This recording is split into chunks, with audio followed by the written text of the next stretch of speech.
कभी कभी जिंदगी इतनी नीचे गिरती है कि बस ऊपर जाने का ही रास्ता बचता है। ऐसे ही एक समय में सुरेश, एक कामयाब बिजनेसमैन नासिक, महाराष्ट्र से, जिसके पास सब कुछ था, बड़ा घर, प्यारा परिवार, समाज में इज्जत, पर किस्मत ने पलटी खाई और उसकी जिंदगी ने एक नया मोड़ लिया। बिजनेस डूब गया, कर्ज चढ़ गया और सब कुछ गंवा दिया, यहां तक कि अपने सपने भी, यहां तक कि अपना परिवार भी। अकेला और निराश सुरेश ने सोचा, जिंदगी जीने का कोई मतलब नहीं रहा। गंगापुर नदी के पुल पे अपनी जान देने ही वाला था कि एक बूढ़े साधु ने उसका हाथ पकड़ा और कहा, बेटा, क्या तुझे लगता है ये अंत है? साईं के भक्त कभी हार नहीं मानते।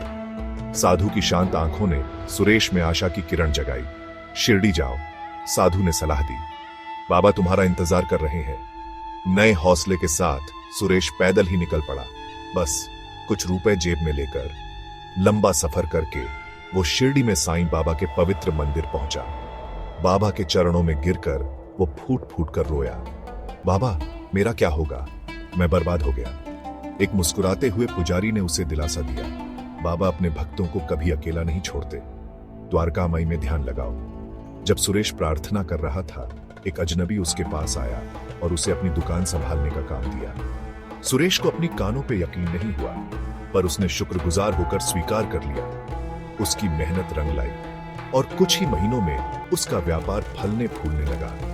उसका आत्मविश्वास लौट आया और उसने बाबा का शुक्रिया अदा किया और अपनी कमाई का एक हिस्सा साईं सेवा में लगाने का प्रण लिया। अपनी पत्नी और बच्चों से मिलकर सुरेश की जिंदगी पहले से कहीं ज्यादा खुशहाल हो गई। ये कहानी पूरे गेम में फैल गई और इस विश्वास को और मजबूत कर दिया कि साईं बाबा अपने सच्चे भक्तों को कभी नहीं छोड़ते। सच्चे दिल से उन्हें याद करो और वो तुम्हारी मदद जरूर करेंगे। AUM साईं राम। सुरेश की कहानी ने न केवल उसके जीवन को बदल दिया, बल्कि उन सभी लोगों को भी प्रेरित किया जो उसे जानते थे। उसकी यात्रा ने यह साबित कर दिया कि जब आप सच्चे दिल से प्रार्थना करते हैं तो चमत्कार हो सकते हैं।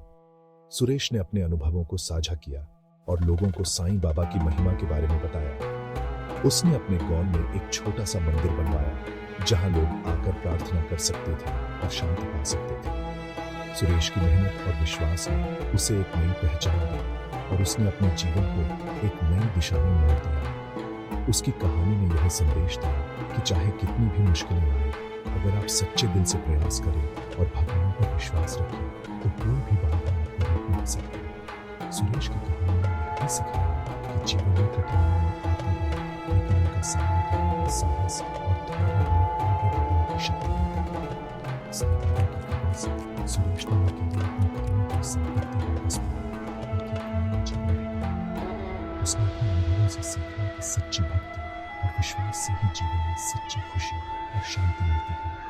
सुरेश की कहानी आज भी लोगों को प्रेरित करती है और उन्हें भी विश्वास दिलाती है कि साईं बाबा हमेशा अपने भक्तों के साथ हैं।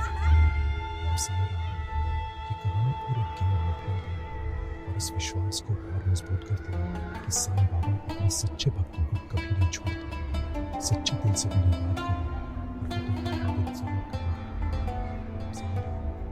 और इस विश्वास को और मजबूत कर दिया कि साईं बाबा अपने सच्चे भक्तों को कभी नहीं छोड़ते। सच्चे दिल से उन्हें याद करें और वो तुम्हारी मदद जरूर करेंगे।